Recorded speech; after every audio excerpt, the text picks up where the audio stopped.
And नमस्कार everyone, कैसे हैं आप सब। उम्मीद है आप सब अच्छे होंगे। स्टूडेंट्स, अपने बायोलॉजी की अपन सीरीज चालू करते हैं। अपन केमिस्ट्री भी पढ़ रहे हैं, साथ साथ में फिजिक्स भी पढ़ रहे हैं, सब चीज चल रही है। स्टूडेंट्स का कमेंट आया कि सर बायोलॉजी भी चालू करो, तो जनरल साइंस की सीरीज चल रही है। इसके अंदर ही आज बायो का फर्स्ट टॉपिक अपने चालू हो रहा है।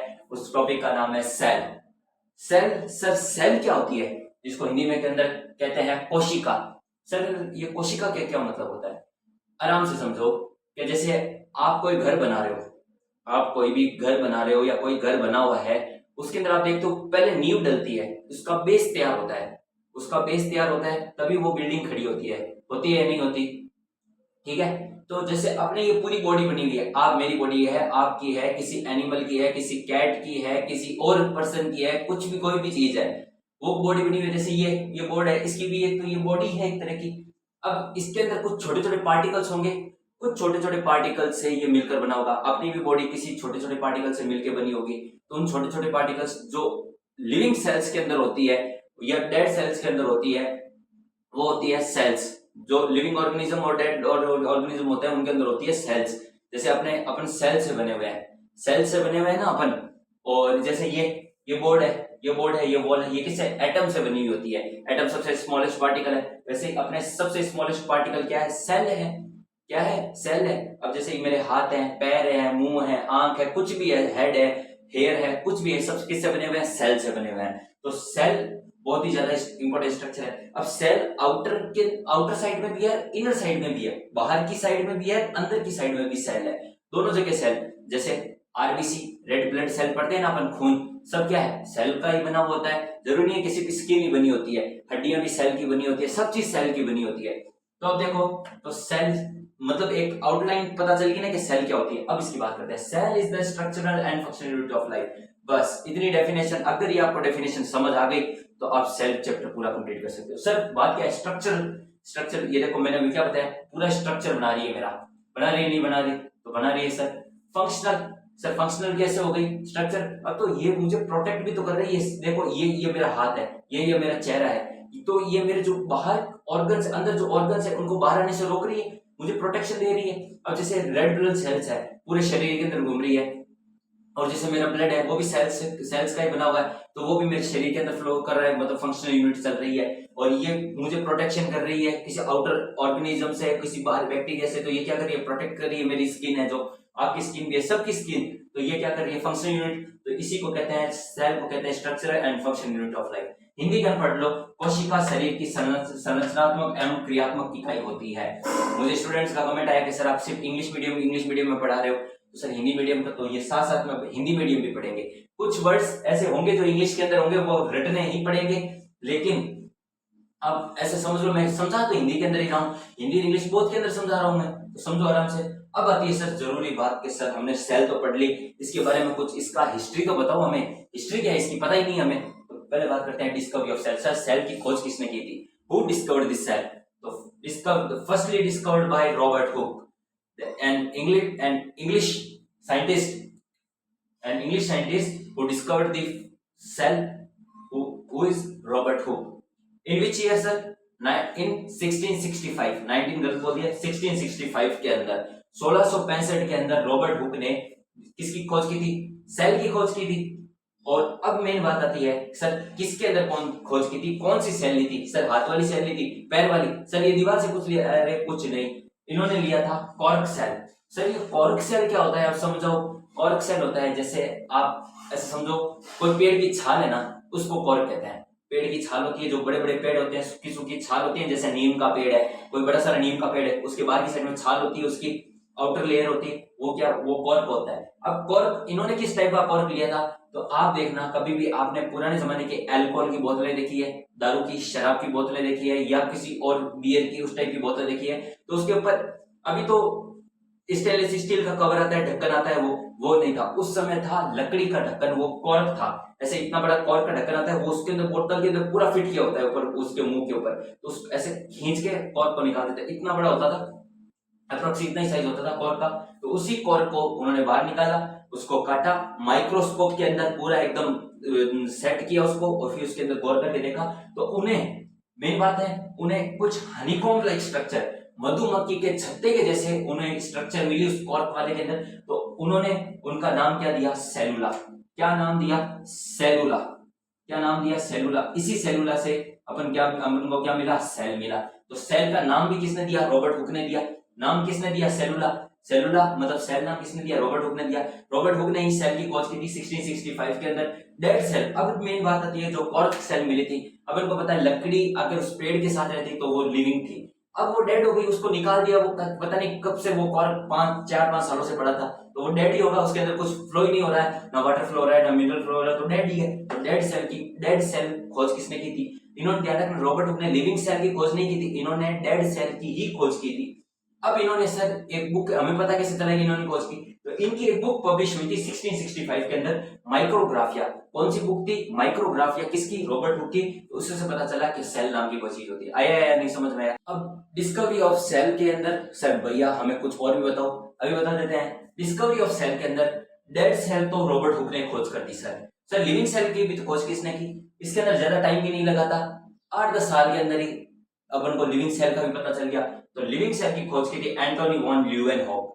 नाम याद रखना, दोनों के अंदर हुक हुक वैसे टाइप का लिखा हुआ है। तो एंटोनी वॉन ल्यूवेनहॉक ने लिविंग सेल की खोज की, डेड सेल की खोज रॉबर्ट हुक ने की। ये समझ आया क्या।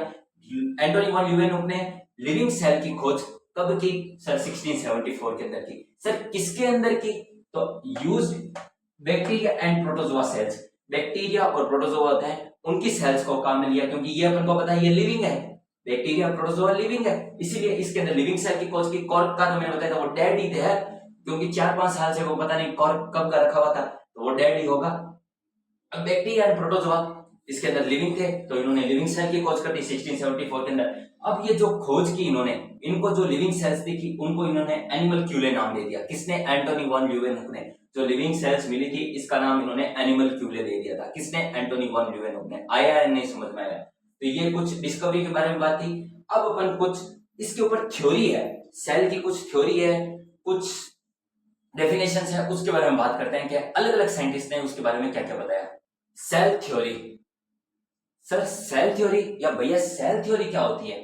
सेल थ्योरी होती है जो साइंटिस्ट थे, मतलब 3-4 एक साइंटिस्ट हैं, उन्होंने बताया तो बहुत ने था, लेकिन अपन कुछ ऑफिशियल साइंटिस्ट की बात करते हैं, उन्होंने कुछ सेल के बारे में कुछ अपनी एक्सप्लेनेशंस दी कि सेल क्या होती है, उसी चीज को क्या कहते हैं, सेल थ्योरी। मतलब कुछ साइंटिस्ट थे, उन्होंने अपने कुछ सुझाव रखे, कुछ एक्सप्लेनेशन, कुछ विचार रखे, उन विचारों को अपन इकट्ठा करके उन्होंने क्या किया, सेल थ्योरी बनाई। सर पहले साइंटिस्ट कौन थे, पहले साइंटिस्ट थे मैथियस श्लीडेन, जो 1838 के अंदर इन्होंने सेल थ्योरी दी थी। Sir cell theory Matthias Schleiden ने क्या दी थी, all plants are composed of different type of cells and they form tissue of plants. मतलब जितने भी प्लांट्स हैं क्या होते हैं, डिफरेंट सेल्स के बने होते हैं। सर ऐसे क्या हो सकता है, जैसे अपन है, अब ऐसे थोड़ा है कि यहाँ पे मेरी अलग सेल है, यहाँ पे अलग सेल है, यहाँ पे अलग सेल है। ये इन्होंने बताया है कि ऑल प्लांट्स, जितने भी प्लांट्स हैं, पेड़ पौधे जितने भी हैं, सब क्या है, अलग अलग सेल से बने होते हैं, अलग अलग कोशिका से बने होते हैं। And they form tissue of plants. अपन को पता है सेल होती है, सेल के ग्रुप को क्या कहते हैं, टिश्यू कहते हैं। तो ये कह रहे हैं कि डिफरेंट टाइप ऑफ जो सेल है वो क्या बनाती है, ग्रुप बनाती है, और वो क्या होते हैं, टिश्यू ऑफ प्लांट्स होते हैं। मैथियस श्लीडेन ने यही कहा था। हिंदी के अंदर लिखो कि मतलब इसका हिंदी अनुवाद कर लेते हैं। तो मैथियस श्लीडेन ने क्या कहा था कि सभी पादप भिन्न कोशिका से बने होते हैं, भिन्न कोशिका से बने होते हैं, और यह सभी कोशिका मिलकर उत्तक का निर्माण करती है, उत्तक का निर्माण करती है। तो ये हिंदी मीडियम के अंदर जो मतलब जितने भी प्लांट्स हैं, जितने भी पादप हैं, सब अलग अलग डिफरेंट, ये मैथियस श्लीडेन ने कहा है, ये अपने ऑफिशियल नहीं है, ये मैथियस श्लीडेन का कहा हुआ है। तो भिन्न कोशिका से बने होते हैं जो भी पादप हैं, और ये सभी कोशिका मिलकर क्या करती है, उत्तक का निर्माण करती है, मतलब टिश्यू का फॉर्मेशन करती है। आया नहीं समझ में आया। सेकंड सेल थ्योरी की बात करते हैं, जो कि दी थी थियोडोर स्वान ने। पहली मैथियस श्लीडेन ने, सेकंड थियोडोर स्वान ने। कब दी थी सर मैथियस श्लीडेन ने सेल थ्योरी, वो दी थी 1839 के अंदर। कब दी थी, 1839 के अंदर। सर इस सेल थ्योरी के अंदर इन्होंने क्या बताया इन्होंने एग्जामिन किया एनिमल सेल को, जैसे मैथियस स्लेडेन ने किया था प्लांट सेल के बारे में, इन्होंने किया था एनिमल सेल के बारे में। तो जंतु कोशिका काम में ली थी किसने? थियोडर स्वान ने। एनिमल सेल किसने काम में ली थी? एनिमल सेल तो ली थी थियोडर स्वान ने, और मैथियस स्लेडेन ने ली थी प्लांट सेल काम में। आया नहीं समझ में आया? अब देखो, animal cell have thin outer layer called plasma membrane. Sir इन्होंने क्या बताया कि इन्होंने बताया कि जो एनिमल सेल होती है उसके बाहर की साइड में, एनिमल सेल के बाहर की साइड में जो आउटर लेयर, जो सबसे बाहरी परत होगी, वो किसकी होती है? प्लाज्मा मेम्ब्रेन की होती है। सर एकदम सही बात बताई इन्होंने।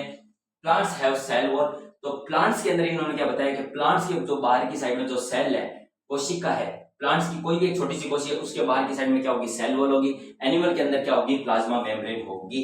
आया या नहीं समझ में आया? अब इन्होंने क्या बताया? The body of plants and animals are composed of cells and product of cells. मतलब क्या सर? इन्होंने बताया कि जितने भी प्लांट्स और एनिमल्स हैं उन सब की बॉडी, जितने भी प्लांट और एनिमल्स हैं उन सब की बॉडी किससे बनी होगी? किससे बनी होगी? सेल से, मतलब कोशिका से बनी होगी, और कोशिका के प्रोडक्ट से बनी होगी, मतलब प्रोडक्ट ऑफ सेल्स, मतलब कोशिका के उत्पादों से बनी होगी।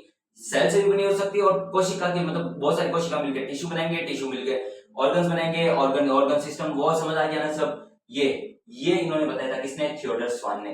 अब सर एक कमी रह गई दोनों के अंदर, मैथियस स्लेडेन और थियोडर स्वान के अंदर। तो सर इनकी क्या कमी रहेगी? इनकी कुछ लिमिटेशंस रह गई। ये लिख लो सारे जने, लिख लिया? फोटो ले लो, स्क्रीनशॉट ले लो फटाफट, स्क्रीनशॉट ले लो, लिख लो फटाफट, मिटा दो। आगे ना समझ में ये कि मतलब आप लिखो, कमेंट करो कि डेड सेल की खोज किसने की? लिविंग सेल की खोज किसने की? एनिमल सेल के ऊपर सेल थ्योरी किसने दी? और प्लांट सेल के ऊपर सेल थ्योरी किसने दी? मुझे फटाफट कमेंट के अंदर बताओ। पीछे का वीडियो रिवाइंड करके नहीं देखना, जितना याद है लिख दो फटाफट कमेंट बॉक्स के अंदर। अब सर बात आती है कि कुछ एक लिमिटेशंस आ गई सेल थ्योरी के अंदर। सेल थ्योरी जो आगे के अपने जो सेल थ्योरी पढ़ी थी, एक तो किसकी पढ़ी थी? श्लीडिन की। एक तो किसकी पढ़ी थी? श्लीडिन की, और दूसरी आ गई स्वान की। श्लीडिन और स्वान ये दोनों ने मिलकर क्या नहीं बताया कि how new sales they do not explain, ऐसे लिखो, they do not explain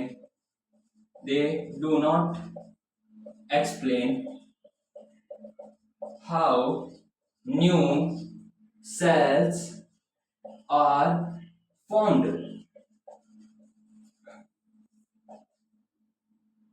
इन्होंने नहीं बताया कि नई कोशिका कैसे बनेगी।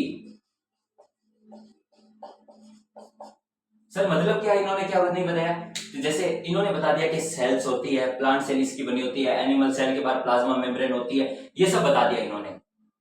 लेकिन नई कोशिका कैसे बनेगी? How new cells are formed, ये इनकी ये लिमिटेशन थी कि स्वीडन और स्वान दोनों ही नहीं बता सके कि नई कोशिका, जैसे एक कोशिका है उसकी कुछ पेरेंट्स, जैसे आप अपने पेरेंट्स से निकल गए हो, आप उनकी ऑफस्प्रिंग हो, मतलब उनके क्या नाम है, आप वंशज हो।